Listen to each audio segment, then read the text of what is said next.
Bonjour à toutes et à tous. Alors aujourd'hui, je voulais faire une vidéo sur pourquoi vous faites les choses. Quel est le but de ça, mais en amont, c'est qu'est-ce qui vous pousse à faire certaines choses. Et ça, c'est super important parce que finalement, on peut être tenté d'aller essentiellement vers ce que veut notre ego. Donc voilà, être plus ceci ou encore plus cela, faire mieux qu'autrui. Donc voilà, ça peut être aussi des choses, on va faire ça ou faire telle chose parce qu'on est poussé par notre ego. Mais ça peut être aussi, on fait ces choses-là par peur, par insécurité, pour s'adapter aussi à autrui, parce qu'on a l'impression qu'il faut qu'on fasse ça pour faire plaisir à un tel.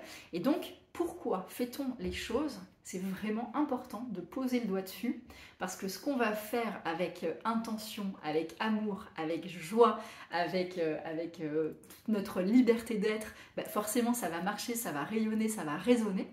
Mais ce qu'on fait parce qu'on a peur, ou parce qu'on nous oblige à le faire, en tout cas on a cette impression-là, ou parce qu'on veut être le meilleur ou la meilleure dans telle ou telle chose, ça n'a pas de sens. Alors oui, vous pouvez très bien y arriver, sauf qu'au bout d'un moment, vous allez vous prendre le mur, en tout cas le mur de vous-même, et vous allez vous mentir surtout, et à force de poser des masques, on oublie qui l'on est. Et c'est ça qui est quand même assez terrible. Donc, on va parler de ça aujourd'hui.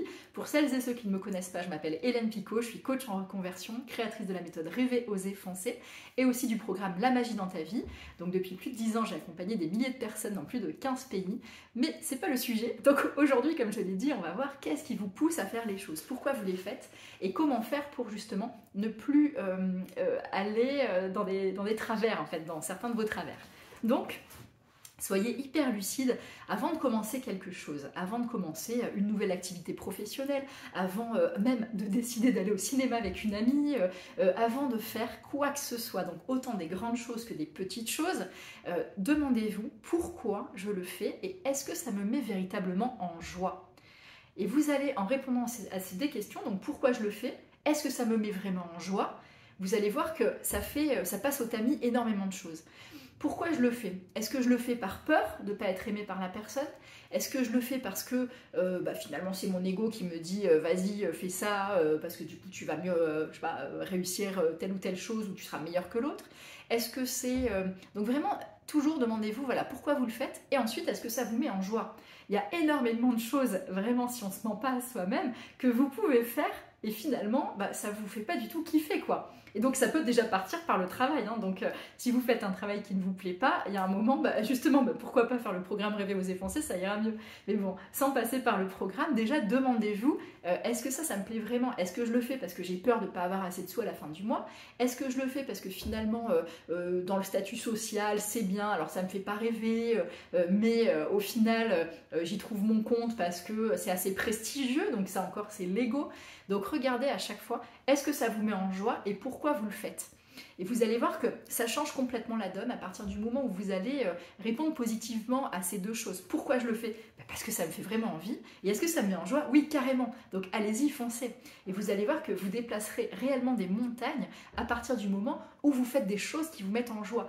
Moi je dis tout le temps, la bonne voie c'est là où il y a de la joie. Et en fait ça doit être le seul curseur dans votre vie, et ce à tous les niveaux. Même si vous êtes PDG d'une multinationale, est-ce que ça vous met en joie? Et est-ce que ce que vous êtes en train de faire va vraiment contribuer à un bien-être personnel, mais surtout un bien-être, à une contribution au monde bien plus grande?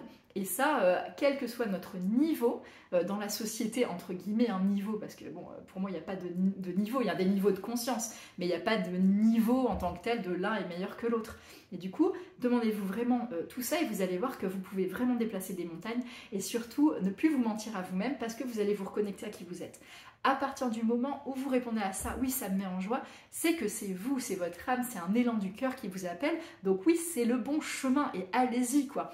Donc répondez juste à ces questions à chaque fois, c'est pourquoi je le fais, est-ce que je me sens obligée, est-ce que je me suradapte par rapport à Pierre, Paul, Jacques, par rapport à ma mère, mon père, ma cousine, ma soeur. Donc quand bien même vous aimez profondément les personnes qui vous demandent de faire telle ou telle chose, et bien surtout demandez-vous, est-ce que c'est pour mon bien à moi? Et ne vous dites pas, c'est Paulo Coelho qui dit dire oui à quelqu'un, il ne faut pas que ce soit vous dire non à vous. Donc passer en premier à chaque fois, ce n'est pas du tout de l'égoïsme ou de l'égocentrisme, au contraire, pour Pour moi, c'est vraiment un acte d'altruisme immense. Plus vous allez vous aimer vous-même et vraiment vous aimer dans votre globalité, et plus vous allez rayonner, et plus finalement vous serez bien aussi avec autrui. Hein. C'est aime-toi, et tu aimeras ton prochain comme toi-même, mais tu ne peux pas vraiment aimer ton prochain si toi, tu ne t'aimes pas profondément. Ou alors tu vas mal l'aimer, au même titre que toi, tu t'aimes mal, entre guillemets.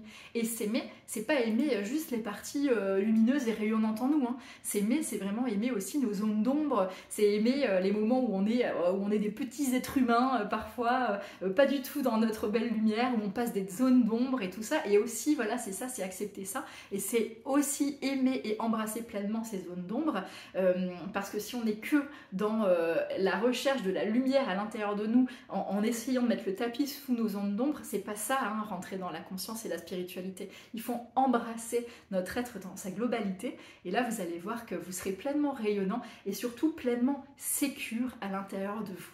Donc je vous souhaite un très très beau chemin, et surtout pourquoi vous faites les choses, la seule réponse c'est parce que ça me met en joie, parce que ça me permet de rayonner, parce que ça me permet de contribuer vraiment au monde d'une manière plus jolie, parce que je me sens bien à l'intérieur de moi. Voilà, bye.